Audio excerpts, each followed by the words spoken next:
আসানসোল রাহালেন জেলা তৃণমূল কার্যালয়ের সামনে রাখি বন্ধন উৎসব পালন।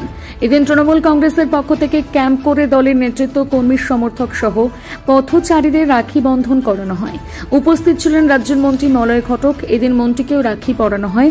এদিন মন্ত্রী মলয় ঘটক বলেন, রাখি বন্ধন মিলনের উৎসব। আজকে রাখি পূর্ণিমা, রাখি বন্ধনের মিলনের উৎসব। আমাদের রাজ্য সরকার এবং মাননীয় মুখ্যমন্ত্রী 2011-য় ক্ষমতার পরিবর্তনের পর থেকে এই দিনটি পালন করে থাকি।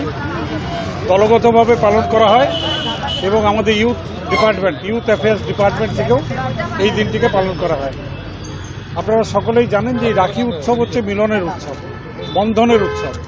তা আজকে আমরা আসানসোলেও জেলা পার্টি অফিসে একটা ক্যাম্প করেছি রাখি পূর্ণিমা উপলক্ষে, এবং এখানে যত পথচলিত মানুষ এবং আমাদের দলের যারা কর্মী ভাইয়েরা বোনেরা আছেন সবাই মিলে রাখি উৎসবে মেতে উঠেছেন।